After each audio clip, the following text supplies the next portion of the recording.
Greetings, you scallywags. You're listening to the Pomps and Plunder podcast, and joined with me on the poop deck today is John Alex. Hey guys, how you doing? And a special guest who hasn't been on in a minute, Benjamin Tacker. How's it going, everybody? So this episode's going to be a little different. We're classifying it as a bonus episode, and at the kind of the start of the client spotlights. This episode is in memoriam to our great friend and client, Miguel, who recently just passed away. A lot of you might know him. He was very prominent in our community here. And he had a cigar lounge over on Beach Street, was it? Yeah. Yep. Daytona Beach Cigar Club. Yeah, so he was very involved in the community. He did a lot of work out there, and he was just a really good guy to know. You know, he made friends with everybody. So we're just talking about him a little bit today, and things that we remember about him. Yeah, this episode is just like a memoriam episode, a tribute, and kind of the kickoff to our crewmate / client spotlights, which is something we really want to do to get stories, different perspectives of lives from everyone that we cut and interact with. And that's kind of the whole point of the Barbershop podcast, is to get different views of things and things you might not know about. And Miguel was actually one of the few people we originally wanted on as a crewmate spotlight. It's just with his schedule and our schedules, it was hard to get everyone together at the same time. So yeah, this is kickoff of that, and also a tribute to Miguel. Aaron, do you remember when we first met Miguel? Oh yeah. Was it like 20? Yeah, I was going to get into the story. Okay. The story of meeting him and whatnot, because I met him first, right? I think we met him right around the same time. I think because I went to the cigar. I think I went to the cigar club. Did you go first? I think before so. Before we went? Yeah. Okay. I think so. So I met Miguel back in, I want to say 2016.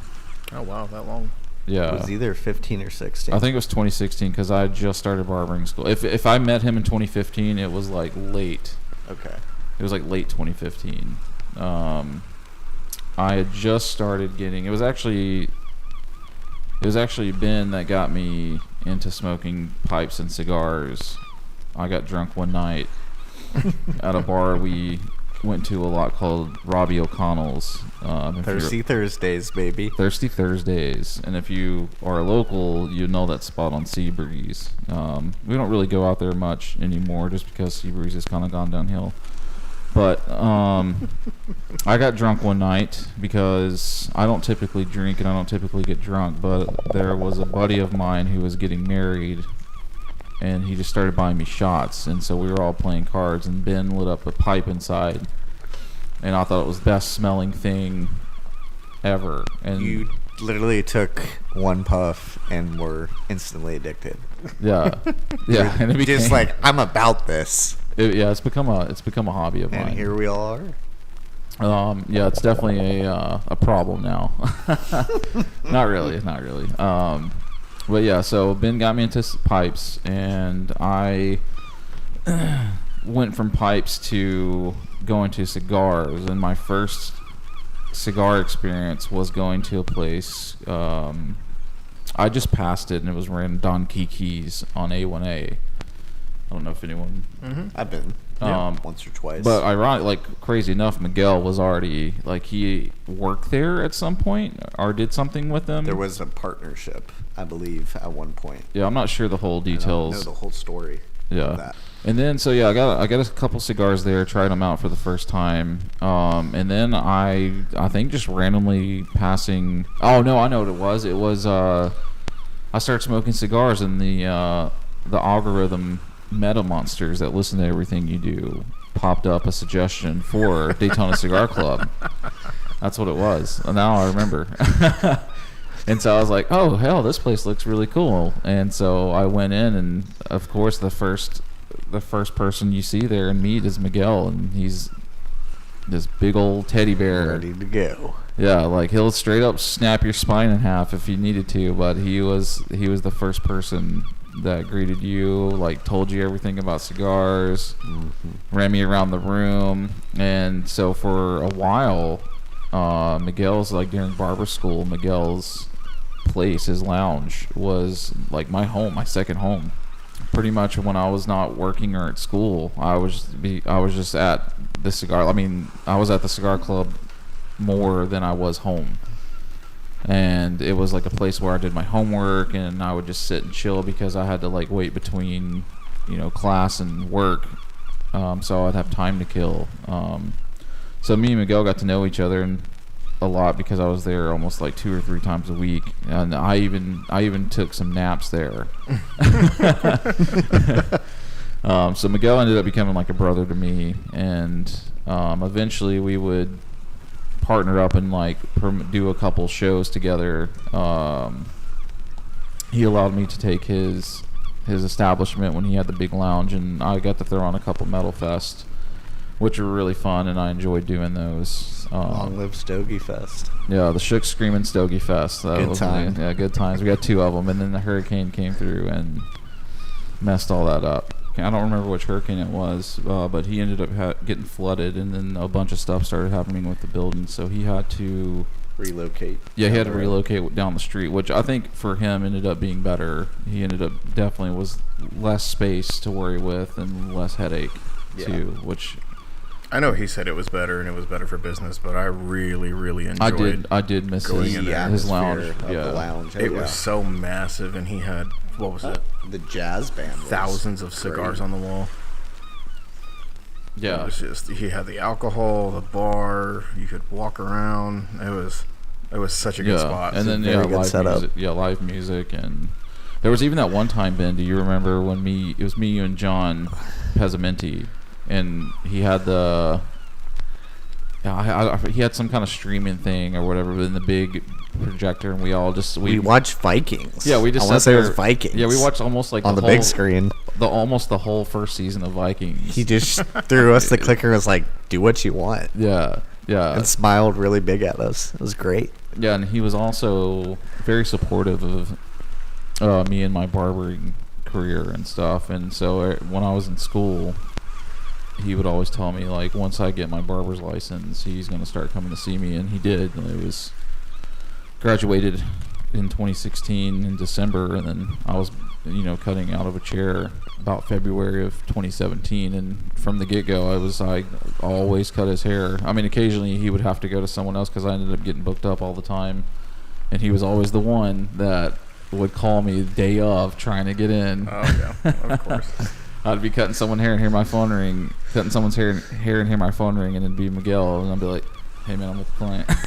I went with you to the cigar lounge, and you ended up cutting his hair in the back.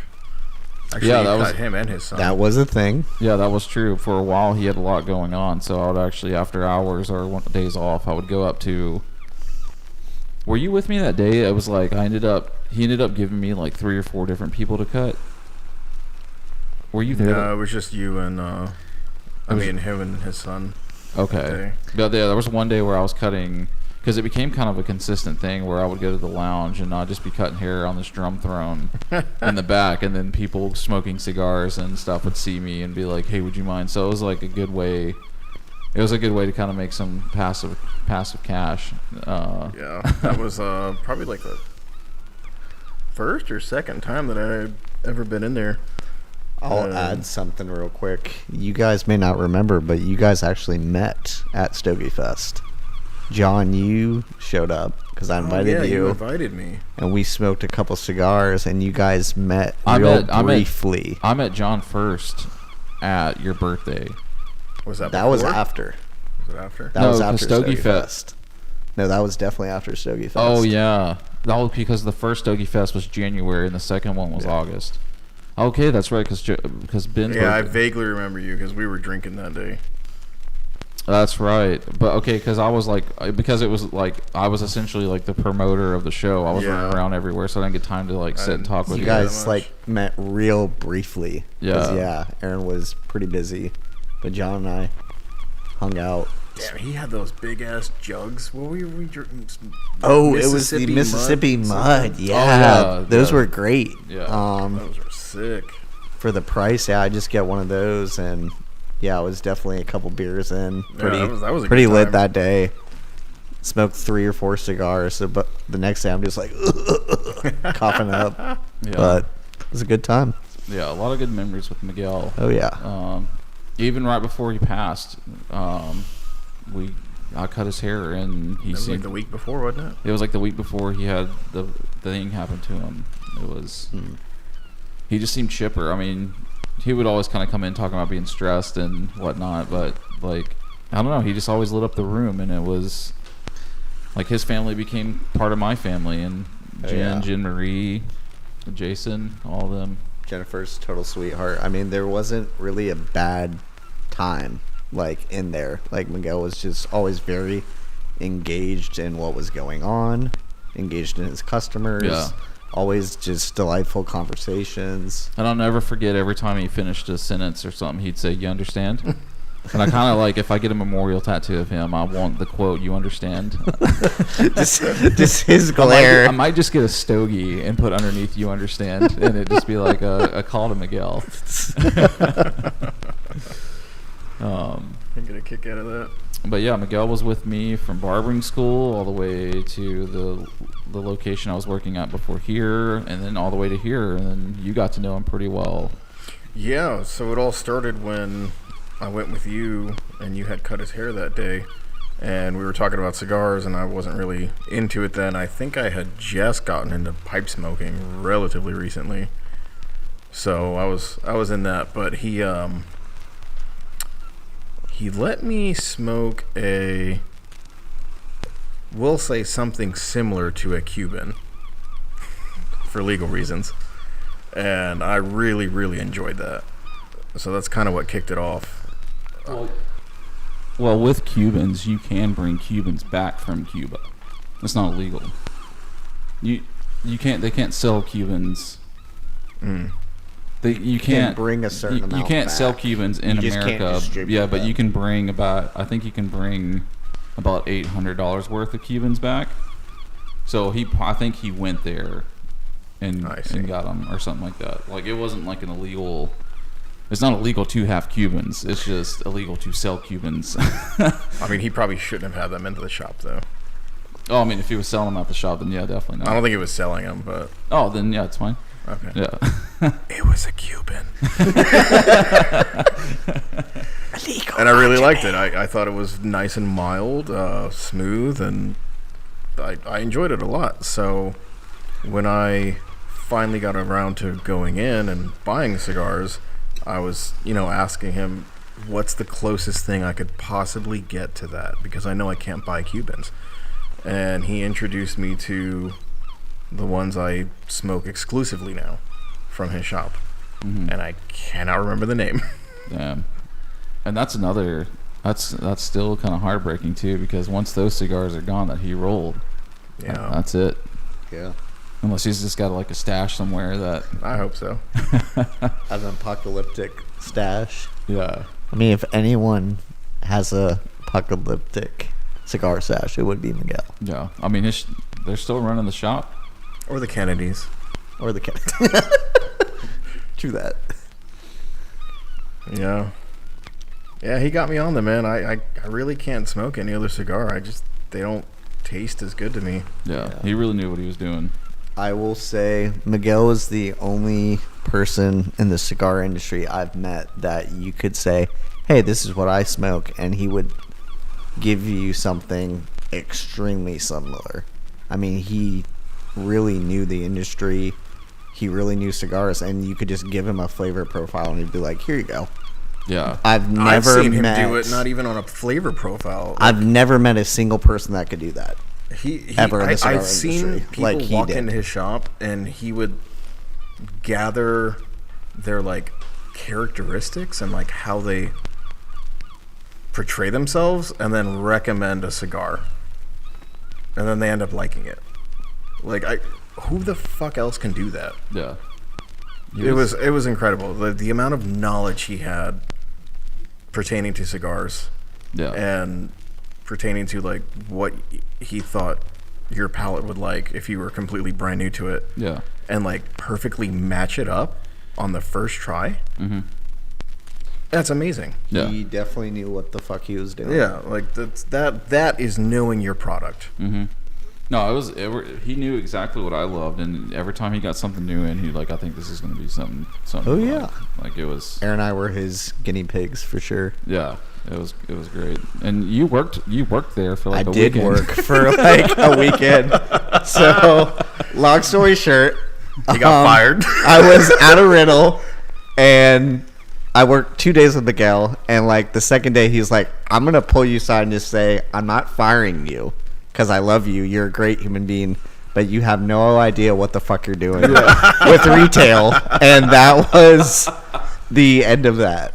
But he wasn't like, hey, I'm not firing you because of something you did wrong. You just don't know how to do retail. Yeah, you Yeah. just, So Beers- there's retail no hard cigars away. feelings. Retail is its own But, beast. You either sink or swim in retail. Yeah, But I had zero experience. Miguel so. was he's the I'm gonna tell you like it is kind of guy. Oh yeah, Yeah. You understand? yeah, Yeah. absolutely. Zero hard feelings. Yeah. But like every time I come, he's like, "I just want you to know I love you. I hope there's no hard feelings." I'm like, "Of course, brother." Yeah. And he give me this great big like And then bear hug. And then the next cut I did on him, I was like, "How's Ben doing?" I was like, "Hell, he couldn't do it." Like, I was like, "Damn, I tried. Sorry."